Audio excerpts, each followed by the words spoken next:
No, you don't need Right? your mind to understand. There's a knower that knows that you had deep sleep. If the mind would have been present there, the mind would even tell you that, oh, I had 4 hours of deep sleep, 2 hours of dreaming, and waking in the middle, going to the bathroom, doing other things. No, but you don't know that. When you wake up, you don't know that. You don't know how many hours you spent in the deep sleep state. You don't need the mind to tell you that you had the rest. For example, if you were an animal, you would still feel rested. Yeah. Do you understand sensation when I say sensation is in the body? Yes? So you experience it in the body, you feel things in the body. In fact, even strong emotions in the mind have a connection to the body. If you have anger, you can feel it in the body. If you're rested, you can feel it in the body. You don't need the mind to tell you that.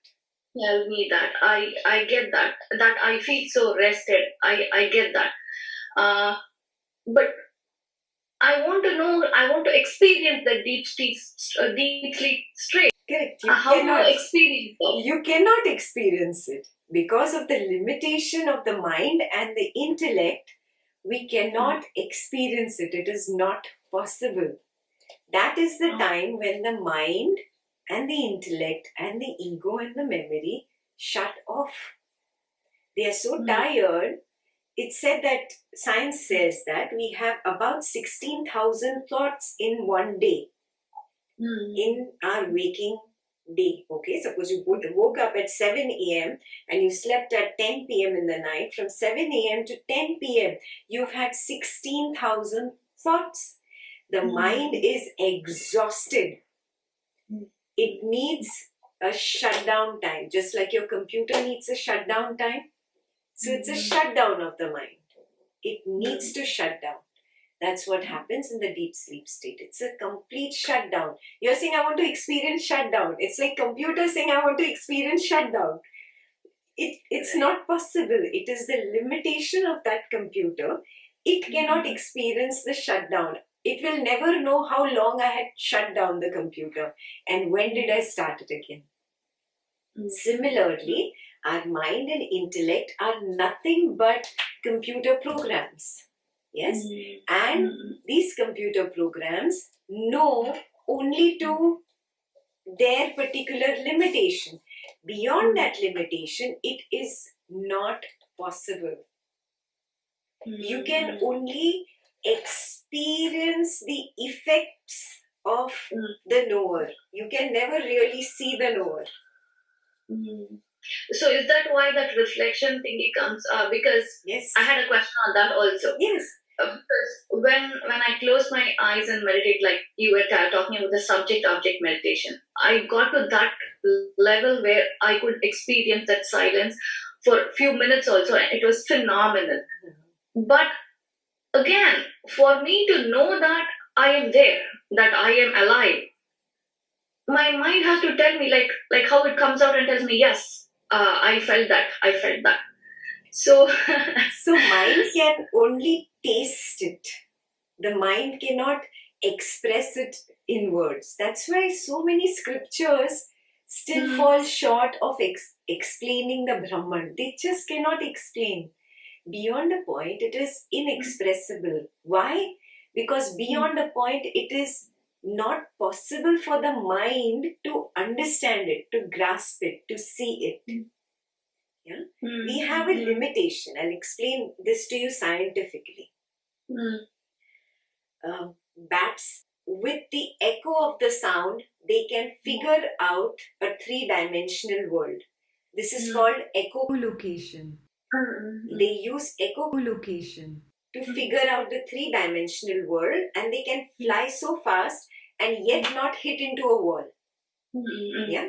But they create their universe with how much ever senses are given to them. Got it? Yeah? A mole has only touch. That's it.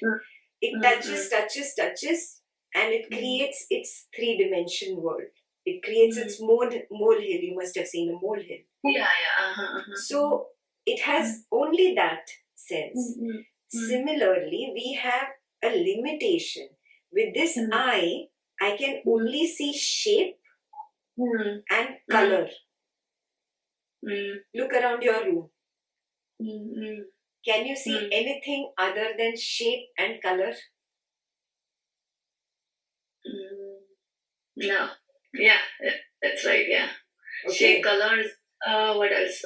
Dimension. Like yeah, that is shape actually. Yeah. Yeah. So it is shape. You can only see shape and color. There is no third ability given to the eye.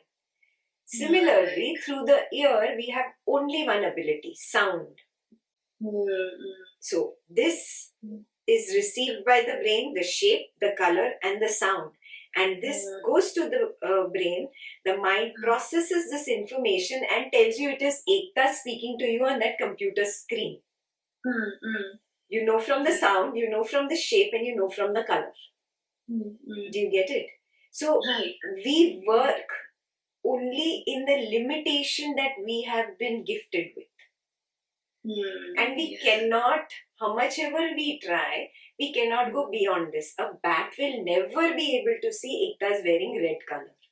Not possible. Yes? A mole will never be able to hear Ekta.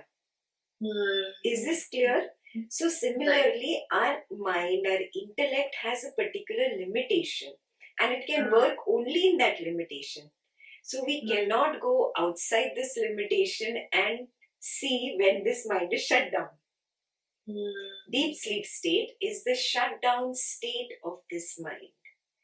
In that state, these shapes, forms, colors, sound, taste, touch, everything is shut down.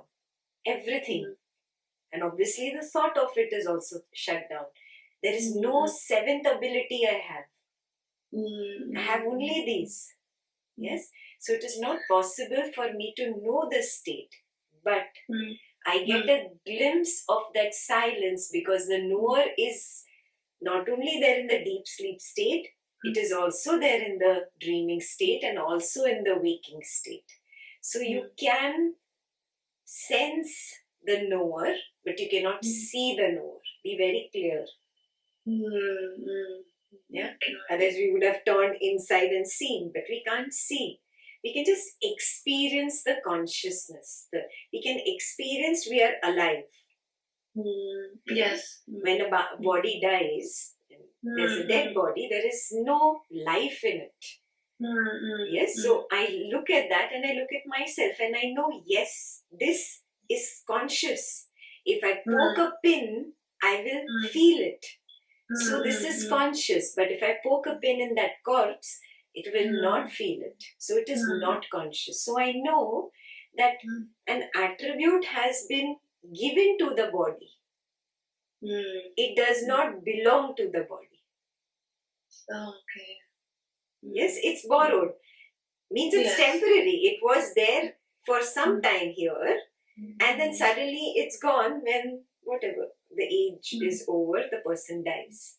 So it's a temporary borrowed attribute of consciousness or life or light, whatever you want to call it.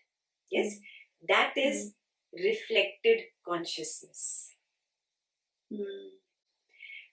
Advaita says, but come to your highest potential, you can sense it.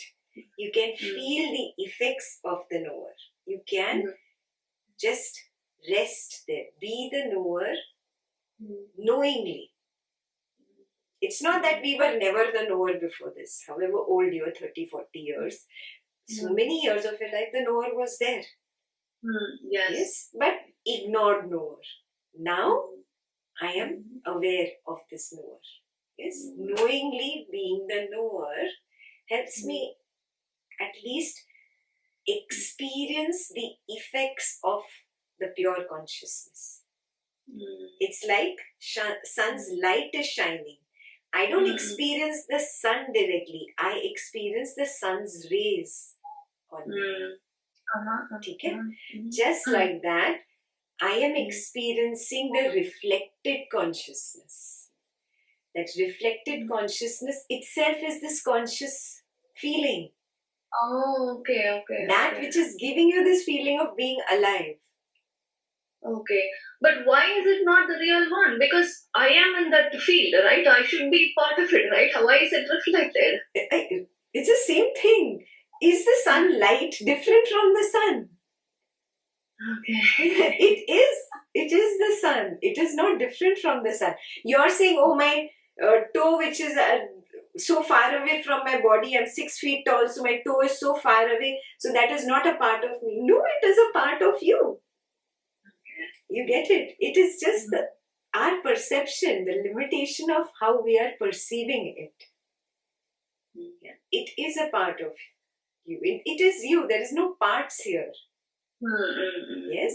So similarly, you are pure consciousness. You are Brahman, but you don't experience or see Brahman directly. You can experience the effects of Brahman by the sense of consciousness that you have.